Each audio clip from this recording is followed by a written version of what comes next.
Je dirige une société HLM à Maubeuge qui s'appelle Promocil, qui gère 15 000 logements sur le territoire et qui donc a la responsabilité de loger 15 000 ménages. Nous représentons 70% de l'offre locative sociale sur la communauté d'agglomération. Aujourd'hui, les loyers sont inférieurs à la médiane nationale, donc ce travail d'économie sur les APL est déjà réalisé. Et si on nous demande un effort supplémentaire, eh bien c'est impossible à tenir en matière de modèle économique. Alors, la baisse des APL est une très mauvaise mesure, et une mesure purement financière avec une vue à très court terme. D'abord parce que on va être obligé, tous les offices, de réduire très fortement la voilure et en matière de construction neuve et en matière de réhabilitation, ce qui pénalisera donc les locataires en place dont les logements ne seront pas réhabilités et les demandeurs qui attendront beaucoup plus longtemps. L'ensemble de cette chaîne, que ce soit pour les locataires, leurs conditions de vie, mais les entreprises et les emplois qui sont derrière et évidemment les structures vont être finalement à genoux pour reconstruire une fois qu'on aura mis la bête à terre. Ça sera très compliqué. Alors selon les modalités pour le groupe 3F, cela peut représenter de 50% à 100% de notre autofinancement. Donc ce sont autant de fonds propres qui ne seront pas investis demain dans la construction de logements ou dans la rénovation de ces logements. Ceci étant, en tant que 3F au sein d'Action Logement, nous sommes prêts à repenser le modèle économique du logement social, mais ceci à deux conditions. La première, il faut que ça se fasse dans le cadre d'une approche globale. La deuxième, c'est qu'il faut faire confiance aux professionnels pour ensemble trouver des solutions et trouver des solutions innovantes pour repenser ce modèle économique du logement social. L'heure est vraiment grave, quoi.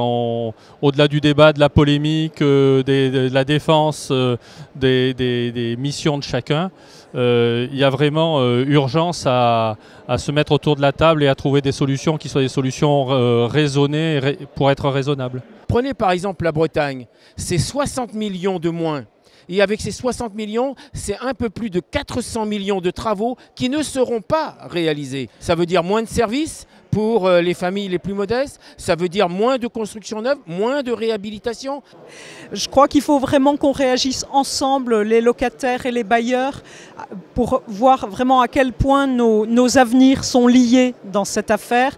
Et en fait, c'est une très mauvaise mesure dans la mesure où ça ampute les organismes de toute leur capacité d'intervention, d'entretien, de rénovation du parc, de travail sur la politique de la ville, sur certains quartiers, sur les territoires détendus aussi. Donc tout ça, ça va disparaître. Les mesures dont j'entends parler, elles mettent en péril toute la pérennité du monde HLM, qui effectivement a des moyens, mais tous ces moyens, il faut se rappeler qu'ils sont tous réinvestis, soit dans la construction, soit dans la réhabilitation. Et c'est ça vraiment la valeur première de notre secteur, c'est que nous construisons au bénéfice de toute la société. Et si nous arrêtons de faire ce que nous faisons, je crois qu'il y aura beaucoup d'effets pervers. Donc j'ai bien entendu qu'il y avait peut-être des compensations en matière de vente, mais il se trouve que nous faisons également beaucoup de ventes. Donc aujourd'hui, nous vendons pas loin de 70 à 80 logements par an. Ça fait à peu près 0,6% de notre parc. Donc aujourd'hui, je ne vois pas comment on peut compenser une telle baisse qui, dans tous les cas, ne nous permettra pas de continuer à construire autant qu'aujourd'hui. Les bailleurs sociaux sont les premiers à estimer que l'on peut réformer le logement social. Mais en exigeant des bailleurs sociaux qu'ils prennent en charge intégralement la baisse des APL, le gouvernement braque un acteur majeur de l'économie du logement, précisément à un moment où on veut renforcer la dynamique de construction. Donc attention, parce que si nous renions trop les fonds propres des bailleurs sociaux, ils ne pourront plus entretenir le parc social.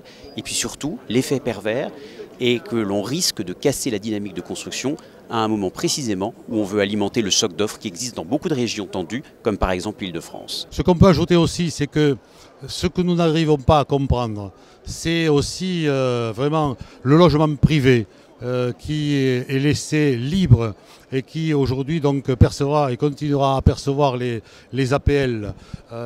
Aujourd'hui, je vois dans mon département les marchands de sommeil qui fixent le montant du loyer en fonction de l'APL. Et donc nous voilà vent debout contre ces projets gouvernementaux de saquer les APL et donc les locataires. Les locataires en dernier recours, d'abord ceux qui vont payer moins de 5 € et ensuite ceux qui vont se retrouver dans des logements sociaux où les bailleurs sociaux auront des difficultés financières à entretenir, à réhabiliter ou à construire. Donc c'est à la fois les locataires et les mal logés qui sont concernés par ces mesures d'économie qui visent en réalité à octroyer, à financer des allègements fiscaux pour les riches. Tous ensemble, dans le collectif Vive l'APL, qui réunit 60 organisations de toutes sortes, associations, syndicats, associations de locataires, de mal logés, associations de solidarité et organismes comme l'USH. On n'a pas l'habitude, c'est vrai, d'être ensemble, mais là l'attaque elle est frontale, elle est brutale. Elle vise à la fois les locataires du secteur privé, les locataires du secteur HLM, les bailleurs sociaux, le personnel aussi des HLM. Donc il y a la nécessité aujourd'hui de lutter contre cette mesure. Il me semble important que le mouvement HLM dans toutes ses familles, dans toutes ses composantes, se mobilise fortement contre le gouvernement et ses annonces. Il est essentiel que tous on fasse bloc, que ce soit les bailleurs, que ce soit la promotion privée, que ce soit la fédération du bâtiment, que ce soit les constructeurs aménageurs, les banquiers. Donc tous les acteurs économiques du secteur de l'immobilier seront touchés et principalement l'emploi.